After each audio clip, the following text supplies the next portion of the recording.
U.S. controls 100% of the airspace. We've seen their tanks on the ground, the A-1 Abrams tanks. Seen, as we saw with Rick Leventhal, our reporter Rick Leventhal, walking through the streets of Baghdad. And when you see the U.S. forces right in front of you, you don't see the images on Iraqi TV anymore. They have good signs and good reason for them to be cheering. We're getting a pretty good account of all of this from northern Iraq, which you're looking at now, all the way south to Baghdad, where the cheering crowds seem to be coalescing toward the eastern and then central part of Iraq, greeting the Marines, women waving from balconies.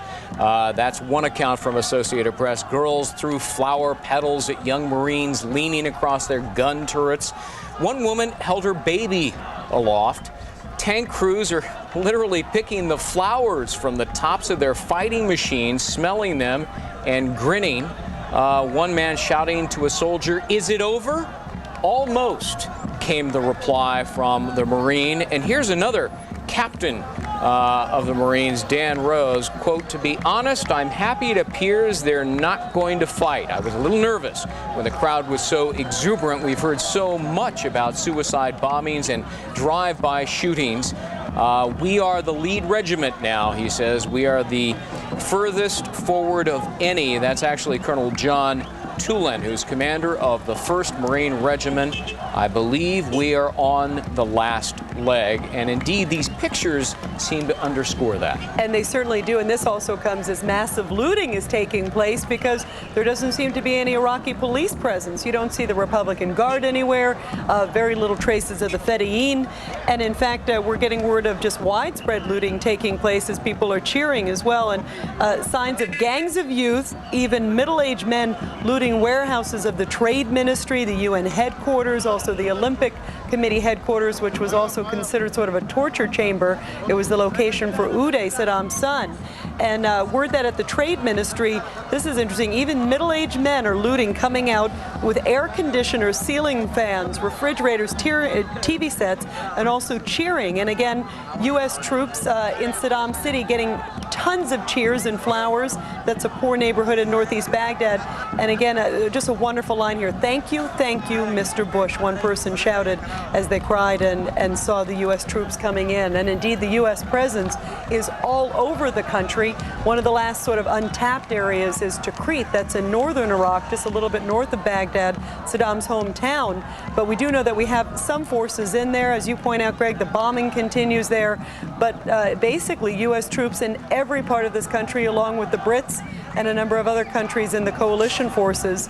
And people here seeing the proof is real for years, wondering if they could, if this was going to be for real, especially the Shiites. Very concerned that maybe the U.S. would not stay for good, would not come into the streets of Baghdad, and now getting clear signs that that indeed has happened. And the cheering crowd seemed to be swelling. A 32-year-old sergeant is quoted as saying, "I'm happy to be here, but a little disappointed there weren't more soldiers to fight. Still, it's a good feeling knowing people are that afraid of us and thankful to have us. I feel like Madonna there, having flowers thrown at me," he said. There has been, we want to point out and be cautious about that, there has been some pockets of resistance. At one point, a Marine convoy, and this just happened, over a dozen armored vehicles halted because they spotted a blue flatbed truck that was partially concealed behind a brick wall. Within seconds, U.S. heavy machine guns took it out, causing a huge explosion, sending up a fireball, scattering the crowds who ran for cover. Moments later, then the Marines came across 4 ready-to-fire SA-2 missiles that were actually covered by a tarp by the roadside.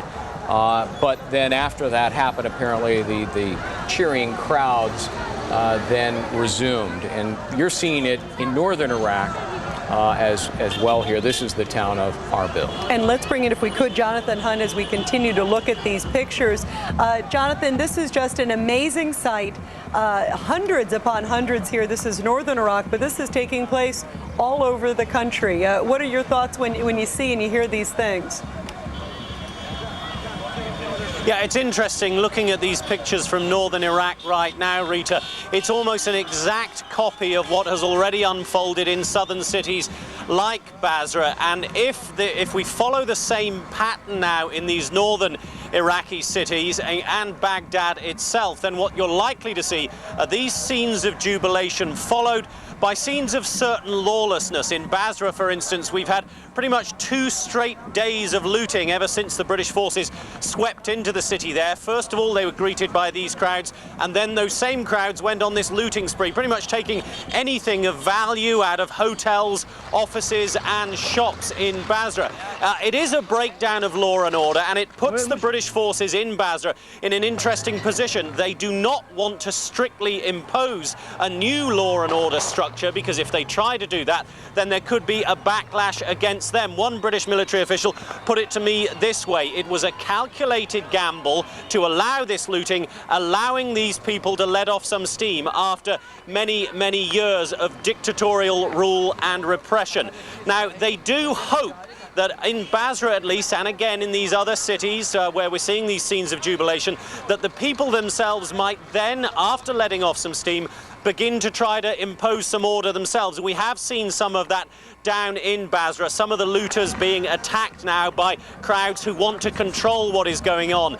British troops in Basra have also been arresting some of those as they give out aid. There are those elements who simply seem to want to steal the aid, hoard it, and then probably make money by selling it later on. So the Brits are trying to get in and distinguish between those who are simply the lawless elements trying to steal the aid and those who really need it. We've also seen down in Basra relief shown in other ways. Some of the Iraqi civilians there have led the coalition forces and indeed reporters to the old Iraqi secret police headquarters, which they say was basically the center for torture in Basra. And as you would go through the corridors of that building, there certainly appear to be cages and cells and all the apparatus of a torture chamber. And the Iraqi people there, many of them, are saying that a lot of the people who went in to that building were never seen again.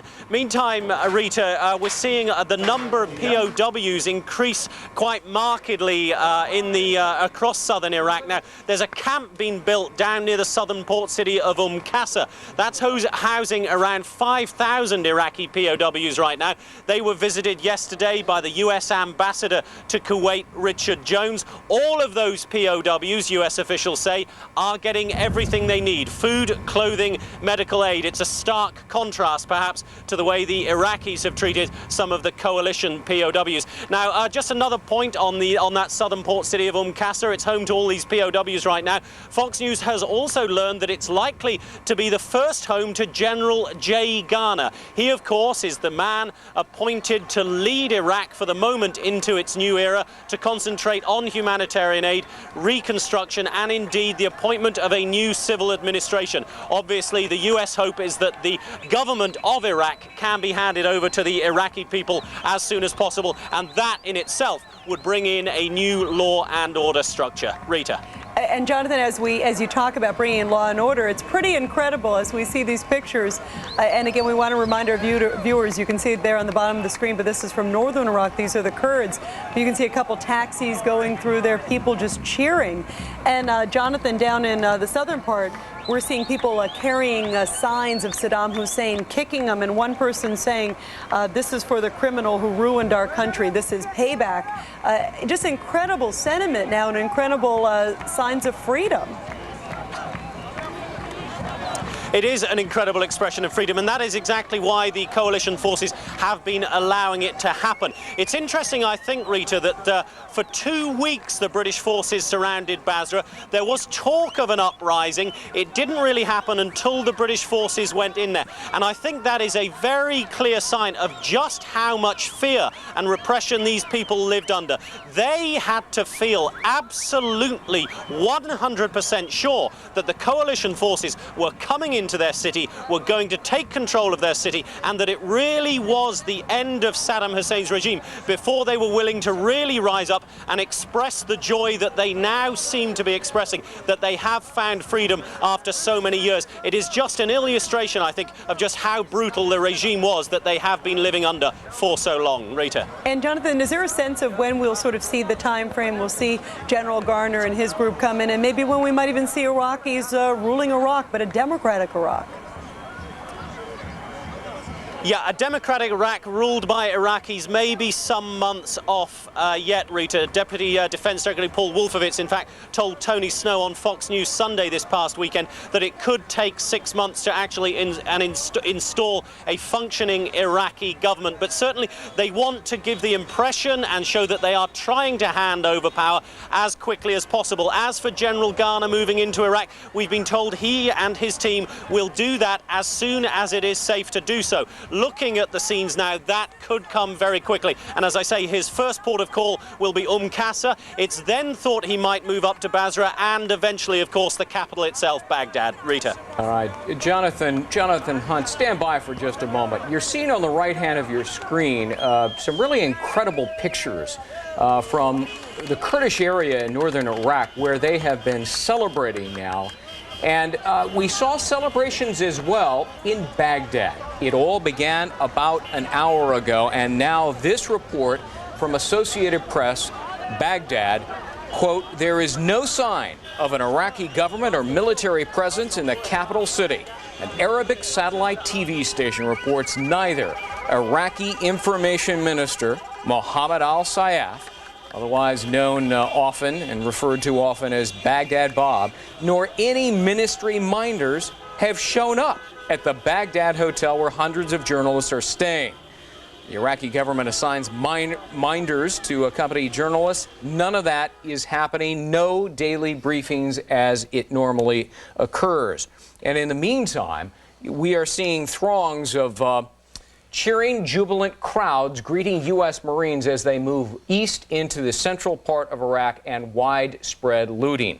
Let's get back to a couple of our military experts to get their thoughts on this. Here in our studio, Colonel Richard Esau, U.S. Marine Corps retired, and Colonel John Garrett joins us from Washington, D.C., also a former Marine. Colonel Garrett, as we look at some of these pictures, these are now, if I recall correctly, from Baghdad, where soldiers are being greeted by folks who are doing two things. They're looting, and they're also cheering the presence of American troops. Is this, and this just really began happening in the last hour, hour and a half, is this a real turning point? I think it is. We've heard the term tipping point. It looks like in certain areas that's certainly happening. It's a happy scene. I think it's smart to let them go a little bit, to let off some steam, that sort of thing. I would caution there are still areas to be watchful of. We talked about the center and the western parts of Baghdad, and of course the forces, some of the large formations presumably that haven't been uncovered yet to the north. So we see this sort of transition on several levels going on all over the country. And Colonel Esau, your vast experience, what do you make of these events? Well, I agree with the Colonel. What you're seeing here is something I think a lot of people never thought they would see. I think tonight in Baghdad is going to be a very interesting night. You know, if there are not a lot of sniping incidents and so forth and so on, you know, before the sun comes up again tomorrow morning in Baghdad, you can rest assured that these people are disappearing into the woodwork. And then the question is, where are they going?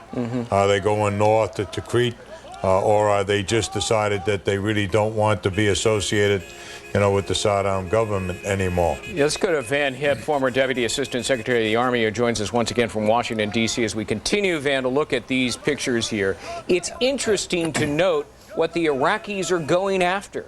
They're going after the heart of Saddam's control structure, the police stations, the government ministries that they are looting and raiding, the headquarters of Saddam's son's Iraqi Olympic Committee, which he heads and also used to harbor, you know, a torture chamber there that was notorious. They're making off with computers, government furniture, military jeeps. They're going after the heart of Saddam's structure, aren't they? Absolutely, and let me tell you, this film footage is great. And let me tell you this, Greg and Rita, you will not see this kind of film footage on Al Jazeera. And I guarantee you, Pete Arnett will not be writing about this for his new employer for that newspaper in London. But this is the truth, and it's great to see it getting out on Fox. And it makes me hope that what President Bush is trying to do to set up this new Middle East television network will get up and running just as soon as possible to get this message out to the people in that part of the world. Can we, Van, set up an interim government now as quickly as the British just did down in Basra with an Iraqi civilian commander of sorts, even before we have full and complete control of every neighborhood and sector of Baghdad? Yes, I believe we can. And this is something that Secretary Rumsfeld submitted to the White House, I think, last Wednesday or Thursday, was this whole idea of an interim authority. And by that, I mean this, not necessarily an interim authority over the entire country, but as we take Iraq, as the coalition takes it, bit by bit, piece by piece, to install an interim authority in those particular regions. And I'm glad to see, too, that Ahmad Shalabi with the Iraqi National Congress is now on the ground with some 700 of their folks. And they're going to play a big part in this. And it kind of gets back, Greg, a little bit to what Rita was talking about with this POW search. A lot of the intelligence that we got that led to the Defense Intelligence Agency to upgrade the status of Captain Spiker, that downed pilot from 12 years ago in Desert Storm, the upgrade him to missing in action came from contacts that the Iraqi National Congress had back in Iraq. And Colonel Dick Issa, one of the other things that they're going after is the UN headquarters in Baghdad. What do you make of that? Is there some symbolism behind that? Yes, I think there is. The question is, just exactly what do these people think of the UN, if in fact they will go ahead and, attack their headquarters, so to speak, and loot their headquarters. That's a very interesting turn of events for me.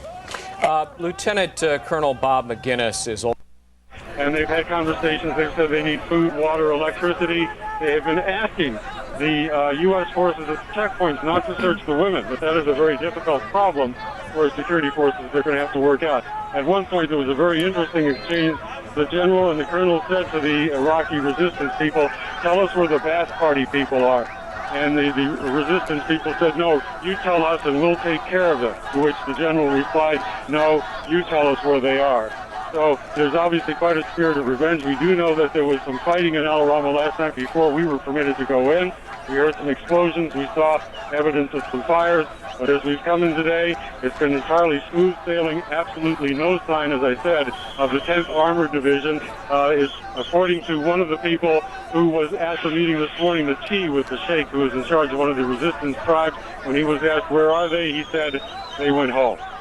Anderson? It's Bill, Bob. That's okay, though. Val Franken again, embedded with the 24th Marine Expeditionary Unit, working his way up the eastern edge of Iraq. And again, to our viewers, the videotape you're seeing right now just into us here at CNN from the northern town of Erbil. And again, much like the images in Baghdad, the celebrations and the people now back on the streets in that town as well. Carol? All right, Bill, truly extraordinary pictures this morning. As you said, we're seeing similar pictures in Baghdad, and you might have heard Rula Amin say that people there are really concerned that when coalition forces leave, their country will be thrown into chaos. They don't know who will lead the country, but the Bush administration has been addressing that. Let's go to Washington right now and check in with Dana Bash for an update on how. Good morning. Good morning, Carol. Well, the president is back at the White House now after a two-day meeting with British Prime Minister Tony Blair in Northern Ireland, where they discussed just that, how to deal with a post-war Iraq, and they tried to downplay their differences and what kind of role the United Nations will have after the shooting stops, issuing a statement saying that the UN will have a vital role, but administration officials are making clear that the role centers around humanitarian aid. Now, other Security Council members, like France, support a central role for the UN after Saddam Hussein is gone from Iraq. And in Paris today, the French and British foreign ministers tried to downplay their differences, seeming to agree that coalition forces will need to take the lead on the ground, at least at the beginning. Both we and the United States obviously wish to see as quickly as possible the creation of a representative democratic Iraqi government carrying the consent of its people, responsible crucially for its own security. That can't happen overnight, and in those circumstances, since the United States, United Kingdom forces are the reality on the ground in terms of providing security and stability over time, we have to remain there. It is our responsibility to stay there until these other processes are through. Now, while they seem to agree on having a role for the United Nations, it certainly wasn't clear exactly what the definition of that role is, and that will certainly be a large part of the debate between Washington and many countries in Europe over the days to come. But meanwhile, back in Washington, President Bush this morning will have a breakfast meeting with key congressional leaders, get a briefing from his War Council, and he will meet with the president of the Slovak Republic. That is a country that has supported President Bush in his policy towards Iraq. All right, Dana Bash, many thanks to you live from Washington. And President Bush also said yesterday, and he made very clear, that the Iraqi people will be part of the government and will lead the country of Iraq. Let's go to Doha Qatar now to CENTCOM, and Tom Mantier always has new tidbits of information for us. What have you got? Well, we're sensing a feeling of cautious optimism. They say that what we're seeing on the streets of Baghdad, the jubilation, people going into regime locations and taking out what they want, it seems, say this is just a small picture in a larger mosaic, that there is still fighting in areas of the country. They don't have a total picture of celebration.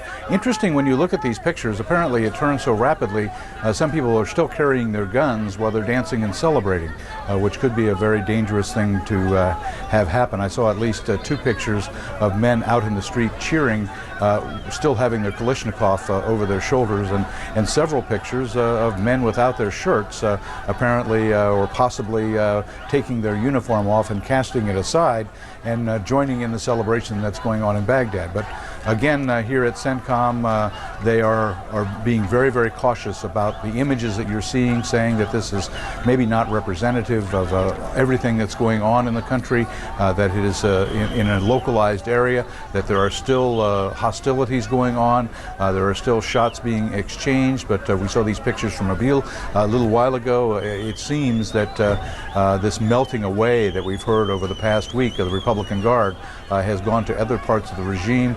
Reporters in Baghdad saying that their minders, who have shown up for work every single day and are with them constantly, simply did not show up to work today. And that was seen as a sign that possibly the regime has vacated the building, if you will. Other signs on the streets, policemen not out in plain sight anywhere, people driving the wrong way on one-way streets, not stopping for street lights. We saw this in Basra just a couple of days ago. So again, it is a chaotic situation where people who have been held down under the boot of Saddam Hussein, as they like to call it here at CENTCOM, finally casting off those chains and rising up on the streets, and a bit of celebration and a lot of looting.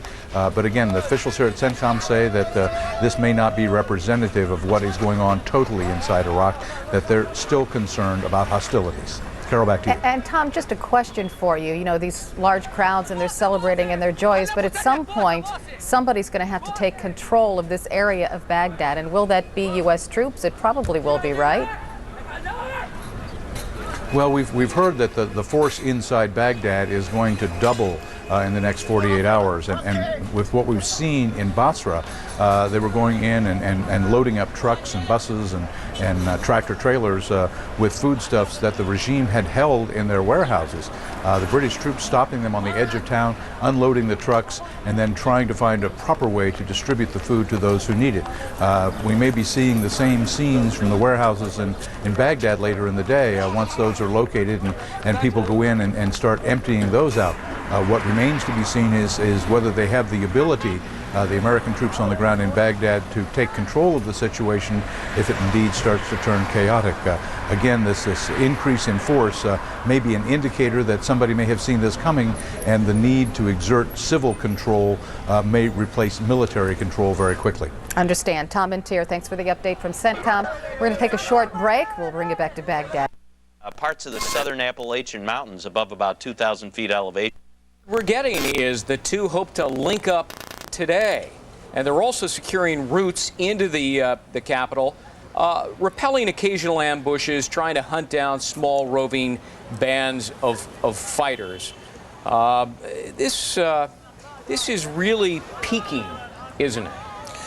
It really is, and we do have to be concerned, as Colonel Esau said, for those Republican guards and some of the elite Republican guards and so forth who have blended back into the population. So when nighttime comes, we do have to be concerned with that, and some of those imported terrorists who've come from Jordan and Sudan and Egypt. We have to be concerned with that. But this is coming together, and Greg, I think what's happening, and as the film footage is showing, the United States and our policy is being vindicated every single minute we're on the ground right now. Well said. Saddam Hussein's supporters, while you say that, still seem in control, however, of that upscale Baghdad neighborhood that was targeted by American bombs, trying to kill Saddam, his sons, and perhaps as many as 30 to 40 top Iraqi leaders. Don't know how many of them were killed. But it's important that we secure that area, is it not, and start digging ourselves? No question, and I think you had the CENTCOM spokesman who said we're a few miles away, but we have not completely secured that area. And as I said earlier, I think it's imperative that we completely secure it and then get our mortuary affairs units deployed from the south to see exactly who was in that building. And Colonel Bob McGinnis, if we still have you with us, what do you expect in terms of a time frame now for securing Baghdad? I mean, these are very promising signs. Does this sort of speed up the timetable, I would think?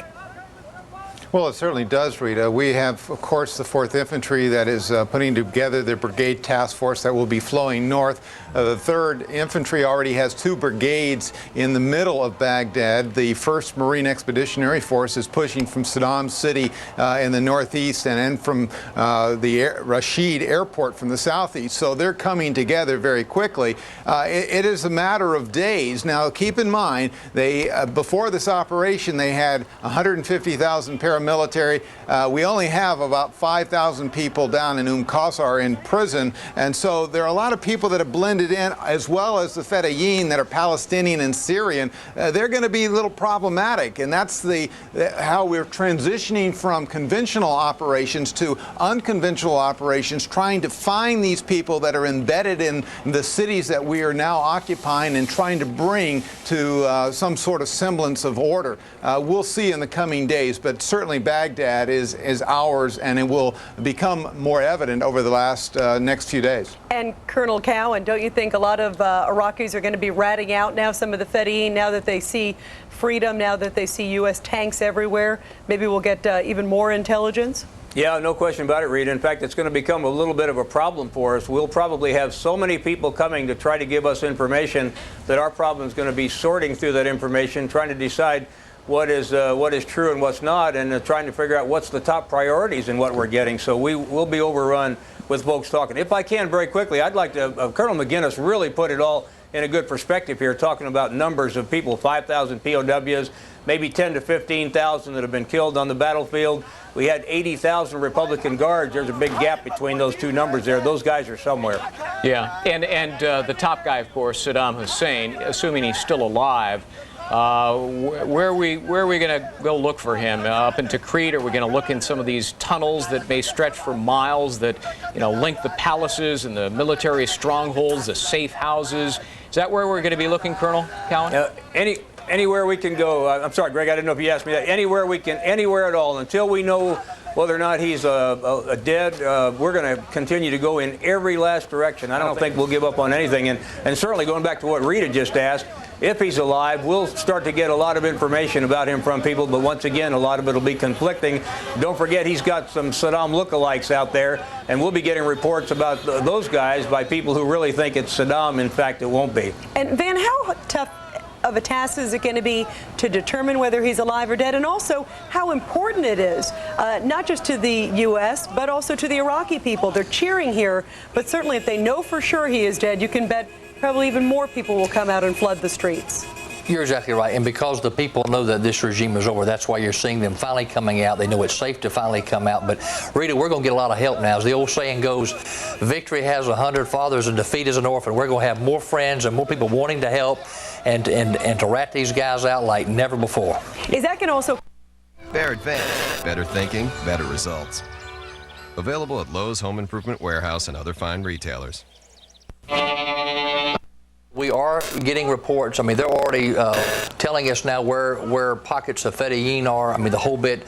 We've had reports in the last, say, 12 hours. Even children have come out to talk to American military forces to tell them where Fedayeen are located within Baghdad. As American troops are moving through one neighborhood after another with crowds of Baghdad residents bitterly denouncing Saddam and cheering American troops that are arriving there, principally the Marines from the east into central Baghdad, but also the army from the west. We are also seeing what's happening in the Kurdish-controlled area now in Arbil. We have seen this over the course of the last hour and a half, a sort of spontaneous demonstration of support for what, the American forces against the regime of Saddam Hussein. And the crowds, as we've been looking at it, Rita, seem to be growing. And it's going that far as well. But if it is over, how do you gauge right now the level of security to move humanitarian aid into these cities in large amounts and large quantities at this point right now? Well, I'm under the impression now when this is over and the steam is taken away from it, I think the dust will settle and people will, come back to their senses and think about their security and their, going to schools, having medical treatment, having, good living. And I think the Iraqis have suffered so much. I am very optimistic that they will take the security side, in their mind and settle down and everybody on their side. If you look, everybody talking about humanitarian help. I think less about the military or the operational side. Obviously, I think the operation side. Do you feel safe though driving your convoys into Iraq right now and distributing what you have on hand? If I was a Kuwaiti, I'd say yes. If I am a member of the international community doing it in the international method, I would say no, because we took on ourselves to take risk, because we could not wait. Now it's been just over 10 days, and if we have waited that long, we don't know what could have happened. So we have breaking, let me say, the law of offering help. We are taking a risk. We are moving our, help right deep into Iraq. Of course, we are helped by our coalition forces on the security matters, but we are distributing our full, help with some risk. Got it. Listen, good to talk to you. Lieutenant General Ali Moomin here, head of the Humanitarian Operations Center in Kuwait City. I wish you the best of luck getting all your supplies moving north, okay? And perhaps the images we're seeing today might open the door even wider for you I tell you, our government is very generous. Our people want to prove to the Iraqi people whatever has happened is beyond us now, and we want to look into the future. All right. Again, the live pictures from Erbil continue to come in. We'll monitor it, let you know what's happening there and also in Baghdad as well. Carol, back to you now at the CNN Center. All right. Thanks so much, Bill. 6:02 Eastern Time. Good morning to you. We have a lot of war developments at this hour. There's the sound of cheers, not the sound of bombs around Baghdad. Listen to this. They are chanting, "There is only one God, and the enemy of God is Saddam Hussein." This big celebration is in Saddam City on the outskirts of the capital. Extraordinary pictures this morning. Those celebrations come as U.S. troops tighten their grip on Baghdad. A senior U.S. Army officer says the majority of Iraqi forces in the city have given up. But U.S. soldiers say some Iraqi soldiers have shed their uniforms and are blending into the civilian population and firing their weapons at U.S. troops. Moving on now to Basra in the southeastern portion of Iraq. The British military now controls 80% of Iraq's second largest city. A British spokesman at Central Command says only small pockets of resistance remain, and the British have started handover talks with the goal of turning the city over to local leaders. All of these developments come with no firm answers on if Saddam Hussein is dead or alive. On Monday, a Baghdad building where he was believed to be was bombed. While today there is looting and cheers in Baghdad, some residents are lying low, fearful that pro-Saddam militias might be in hiding and ready to pounce. Coalition forces are searching for 2 missing airmen north of Baghdad. Military officials said their F-15E Strike Eagle went down Sunday in hostile territory in the vicinity of Tikrit, Saddam Hussein's ancestral homeland. And it appears that it was an Iraqi surface-to-air missile that shot down a coalition A-10 Warthog. The U.S. Central Command said the plane went down yesterday near Baghdad's international airport. The pilot ejected. He was rescued. The plane, seen here, and another one were also damaged by enemy fire but managed to land safely. And there is no confirmation that a voice heard on a new audio tape from Afghanistan is actually Osama bin Laden's. But the voice warns Muslims everywhere that they are under threat from the United States. The message calls for suicide attacks against U.S. and British interests to avenge deaths in Iraq.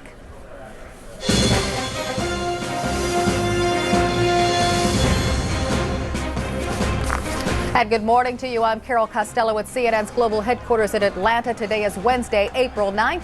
Good morning, Bill.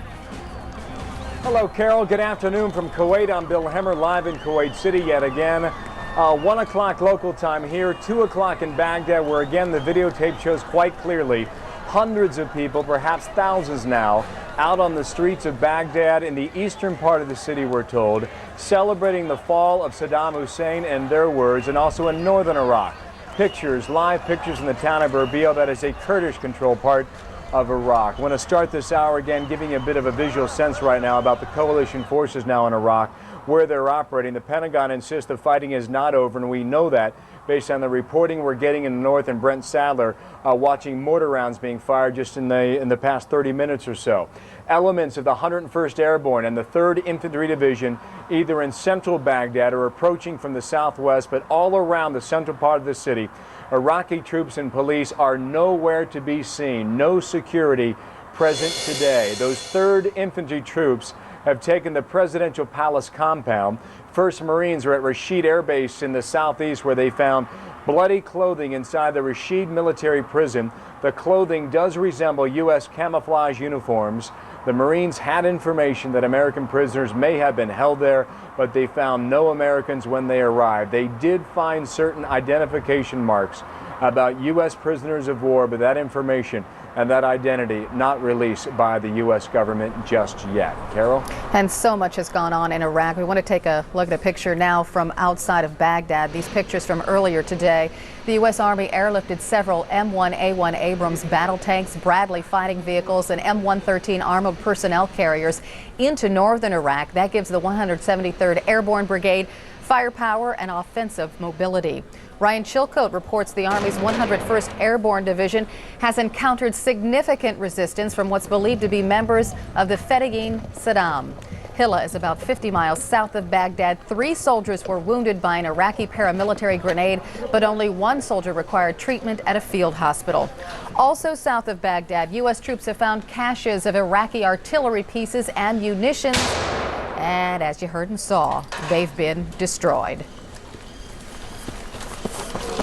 Now let's head back to Kuwait City and Bill. All right, Carol, I want to put some of this in perspective right now, what we're seeing on the streets of Baghdad, also in Erbil as well. Iraq is dominated by the Shia population. Well over 60, maybe 65% of the people in Iraq belong to the Shia sect of the Islam faith. They have no love lost for Saddam Hussein. The history between Saddam Hussein and the Shia population is rich in tragedy and rich in conflict. And as we watch these images coming out from Baghdad, I want to go back to the Pentagon, and Chris Plant has been watching it as well. And there is looting, Chris, we know that. There are also chants and celebrations too in areas, and I know you've been watching it to give us a bit more perspective on what we are all seeing now waking up back there in the U.S. Good morning again to you. Good morning, Bill.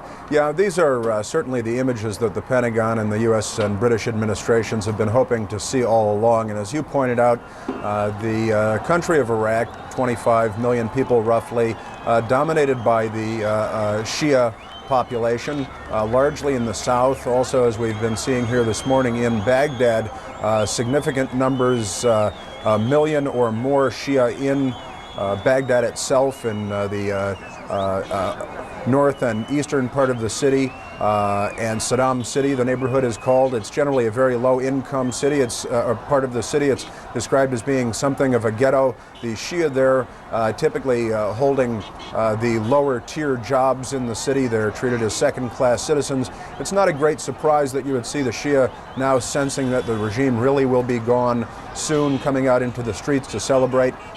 We've again seen some of that in the southern city of Basra, which is Iraq's second largest city, a population of about 1.3 million people, largely Shia down there also. These people have been brutalized by the regime of Saddam Hussein over the years, celebrating at the demise of this regime. Certainly no surprise. While we see this going on in one part of the city, it should be made clear that other parts of the city are still not entirely under control, that the ruling Ba'ath Party and the Sunni Muslims that have curried the favor of the regime of Saddam Hussein, that have benefited from the many years of control of the Sunni Muslims and the Baathists, are not so eager to see the regime melt away.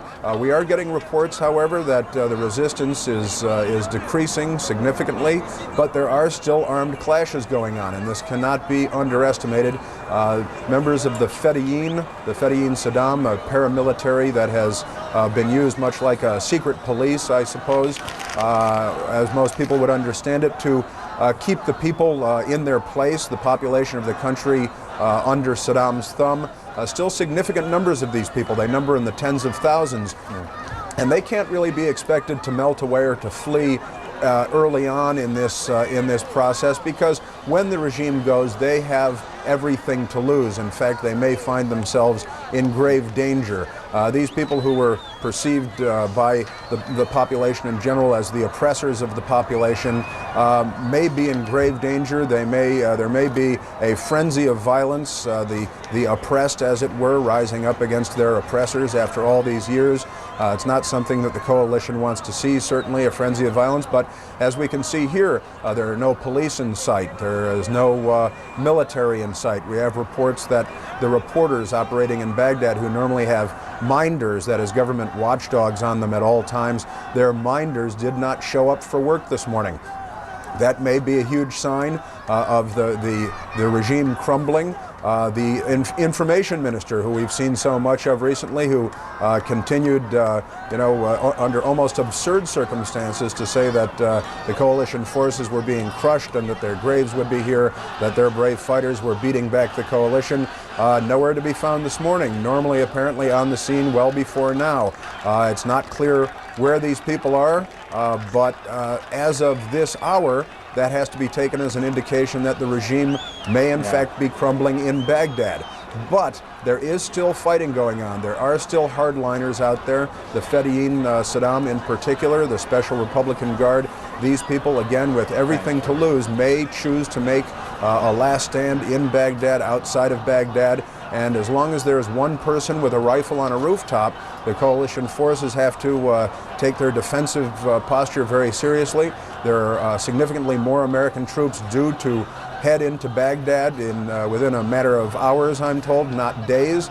And we're talking about troops in the thousands, another brigade, perhaps 5,000 U.S. Army troops in heavy armor. That will double the number of U.S. Army troops in the city now. Also, Marine forces coming in from the south and the east, meeting some resistance from forces down there, but planning on entering the city very soon, taking over sections in the east and rooting out areas where the Fedayeen and other hardliners are still taking up positions and combating the coalition forces.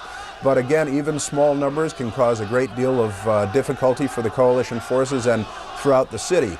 If, however, it becomes obvious that the regime is no longer in Baghdad, that there are no senior authorities from Saddam Hussein's regime in the city, then that too may begin to crumble. We have reports that some have been taking off their uniforms and melding into the crowd, or at least trying to make their way out of there. Certainly the people in the crowd know who these people are of the Fedayeen, know who their oppressors have been over the years, whether they're wearing their uniforms or not. So very unstable period right now, a critical time, a time probably, at least, that the Pentagon would refer to as the tipping point. That is when it stops being an uphill battle and begins to become a downhill matter when the population is joining forces with the coalition and not opposing them.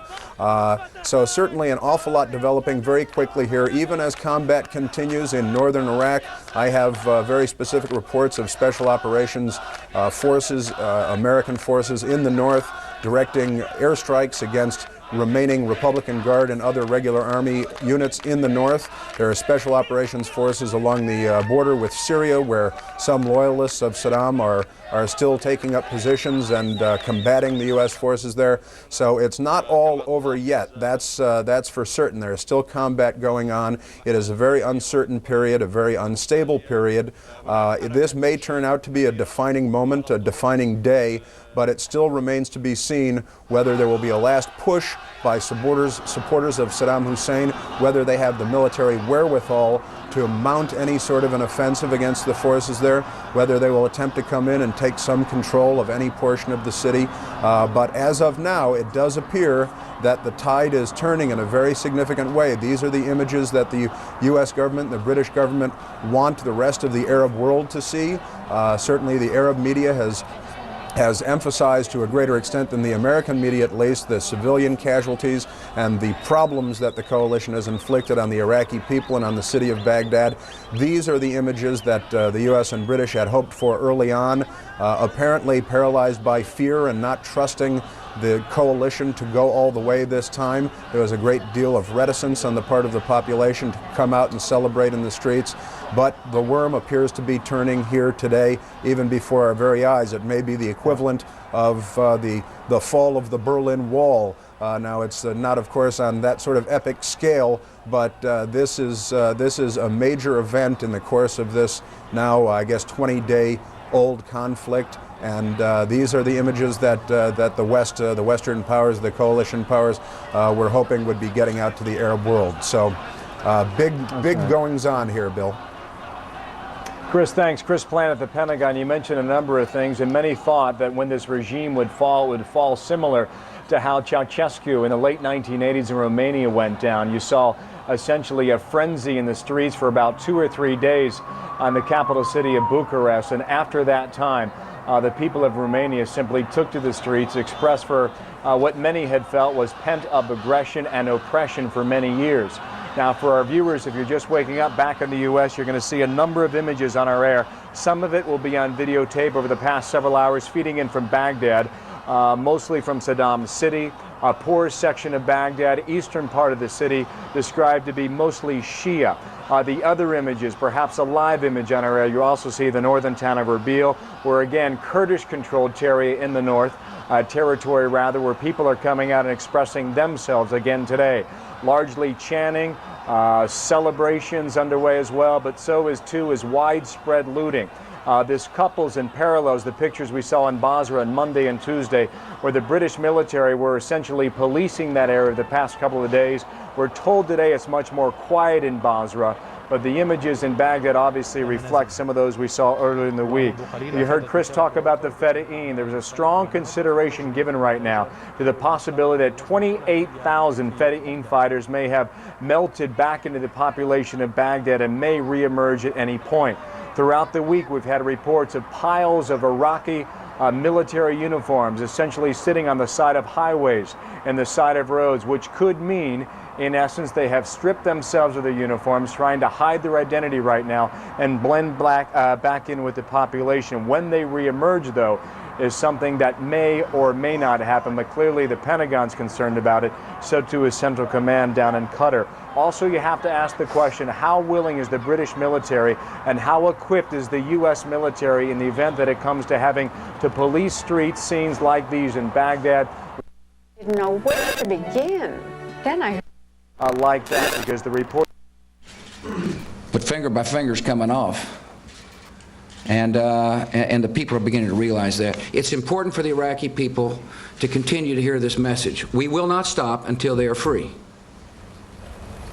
Saddam Hussein will be gone. Later this morning, the president continues his face-to-face diplomacy with an Oval Office meeting with Rudolf Schuster, the president of the Slovak Republic, a nation that willingly, eagerly joined what Mr. Bush calls the coalition of the willing in Iraq. Reporting live from the White House, James Rosen, Fox News. Stephen Eady. Thanks very much. Hey, James, you know a lot about the White House. They've got to be delighted with these pictures out of Baghdad where people are saying, thank you, Mr. Bush, and trying to whack the nose off Saddam Hussein pictures. That's right. These are not the types of things that are easily staged or coached, as you see here. And from the White House's point of view, it provides very handy validation for what a lot of White House officials, including Vice President Cheney and others, were saying prior to the war, that America would be greeted not as conquerors, but as liberators, so that the Americans and coalition forces would be greeted this way. So quite pleased with these images, and I imagine that Karl Rove and Karen Hughes could not have produced it any better if they wanted to. All right. Stephen Eady. Thanks very much. Well, one of the questions is, there's looting going on now. How long do you let that last? They say it's necessary from a military perspective to let the people blow off steam. But then how and when do you clamp back down and say, look, you've got to, take control of your own streets? We can talk to some specialists about that later in our program. Also, we're points abandoned, many tanks, APCs abandoned, and they said very, very, very few people on the streets with military uniform and with weapons. Carol? Another thing I noticed, and let's take people back to the east central portion of Baghdad where these joyous celebrations are ongoing, and there's a large Shiite population there, yet that area of town is called Saddam City. It seems to be a slap in the face to those citizens. It is, Carol. It seems it's as if a reversal of fortune for those people. Most of them have immigrated to Baghdad from the suburbs, from the farmland, from the south. They were all put in that neighborhood. It's a very poor, overpopulous neighborhood. About 2 million people live there in very poor conditions. Very little water supplies, most of the time a lot of power outage, there's no work, and many high unemployment. And those people are among the most angry at Saddam Hussein in Baghdad. They're very strong opponents of the regime. Some of their relatives have been put in prison. Some of the religious leaders have been assassinated and persecuted. So they are very happy to see the regime fall, as we have expected them to do for so long. They've never hid their feelings, but they were never able to express it. Today they did. They went on the streets and celebrated. And tell us again, because earlier we saw people destroying a picture of Saddam Hussein, one man spitting on it, another man hitting it with his shoe. Tell us what would happen to these people if Saddam Hussein were firmly in power still. They would never have been able to they wouldn't have dared to go on the streets if Saddam Hussein, or if they believed for a second that Saddam Hussein was still in power. Those people must have strong faith that he's gone and that it's over. Otherwise, they wouldn't have dared to go on the streets. We also have to remember that for the last few weeks, even before the war started, Saddam Hussein's security forces were very strongly present in Saddam City. They had it encircled. There were a large number of security forces, ruling Ba'ath Party militias. They were all there in every corner, making sure that those people are not going to rise against the regime. And obviously, those people, those security forces, must have abandoned their positions for those people the people of Saddam City to know that it's over and they can go on the streets, they can go into government buildings and take whatever they can take. They went into the trade ministry, the universities, the government ministries, the UN headquarters. They took everything that's valuable and not valuable. They are very poor people, and what seems unvaluable to us, it will be valuable to them. We saw them even taking plastic flowers. We saw them taking documents, safe boxes, anything they can find, they took, and there were all sectors of the society there. We saw kids, we saw young men, we saw old men, we saw women. So it seems everyone is taking advantage of this break of law and order, and they're doing whatever they want since very long. Carol? Let me ask you this. You said 2 million people live in this area, and while they're greeting Marines joyously right now, how difficult do you think it will be for the coalition forces to control this population? It will be very difficult because those people here, not only they are resentful about the regime, but they also want to make sure that any era that starts today, from today, they are going to be the one who have control over their lives. Many of the Shia leaders have made it clear they want to see Saddam Hussein go, but they are not going to tolerate that the U.S. would continue its presence in Iraq. They always said the U.S. troops is welcome to remove Saddam Hussein, but then they have to go out. They want to make sure they are the ones in power. They are the ones who have a say in their life. They are, the Shia community is over it consists of more than 60% of Iraq's population is Shia, and those people want to make sure they are represented in any government of Iraq in the future, and that they would be represented fairly. Now, is this going to happen? We don't know, but we do know that they're going to press very hard so that this can happen. President Bush has been... Marines seized a second airfield and the Rashid military prison, where they made a grim discovery: the bloodied uniforms of 5 suspected U.S. POWs. The prisoners of war themselves nowhere to be found. And in the south, citizens of Iraq's second largest city, Basra, showed journalists what they say was the Ba'ath Party's torture chamber. The locals say those who said anything against the government were brought here for beatings, mutilations, electric shocks, and chemical baths. And as for the mastermind of all this, London's newspaper The Guardian reports that British intelligence believes Saddam Hussein survived yesterday's air attack. U.S. intelligence says it's too early to tell. Well, Chris, as you're pointing out, that Guardian report may actually be accurate, considering what we're hearing from the Iraqi Republican Party. That's a pan-Arabic, pan-Iraqi party. There are members of that are now trying to put together a new government for this country, and they have reported, and keep in mind this has not been confirmed by any other source, simply this anti-Ba'ath organization, that the Saddam and his son Uday did survive that attack. They were seriously injured. They're outside of Baghdad right now. People are trying to get them into Syria for medical treatment, and that his son Hussein did die in that attack. Once again, not confirmed, but very interesting information from individuals, I might say, who may be in a position to know. Chris? Thank you very much, Conan Nolan in Kuwait for us. And now to the pages of today's Washington Post. We're joined once again by Andy Mosier. He is deputy foreign editor, and he is in touch with all of the foreign correspondents who work for the Washington Post. Good to see you again, Andy. How are you doing? Doing fine, thank you. Well, let's start with what is one of the big stories today, the looting. And what are you hearing about that? I know Anthony Shadid writes about it today. Yeah, actually, I spoke with him a few minutes ago, and he was quite excited about it. It was a situation that seemed to be building up a lot of momentum very quickly. He needed to get out and report it. And of course, today he could do that because none of the information ministry officials, the minders who go out with reporters and restrict their movements, even showed up at the Palestine Hotel. So he's out looking at that now. And it sounds, jubilation is one thing, but it does sound a bit cautionary, because if you look at what's happened in Basra already, this is more than people just looting big ticket items like TVs and stereos. This is people going into other people's homes and stealing everything that they have. There's really a huge level of chaos and disorder in Basra that has the people down there very much upset. And of course, Baghdad's 4 times the size. And the American Army and Marines are in much less position, I would think, than the British. Absolutely. Amazing. Colonel Walter Boyne, we thank you very much for joining us. Thanks for having me. You betcha. At the top of the program, we were talking about how the Iraqi minders did not show up for journalists today. That's right. Absolutely. And we were wondering, does this change what they're able to say? I mean, has anyone showed up now? Let's listen to David Shader. He's with our sister network, Sky News. And he's talking about what's happening. Weapons, Kalashnikovs, taken by men in civilian uniforms into various buildings around here. So yeah, this is still an area very much under the control of those paramilitary forces, even though they might be dressed in civilian clothes at the moment.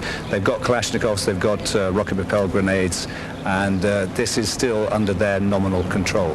Any sign of the now infamous information minister this morning, David?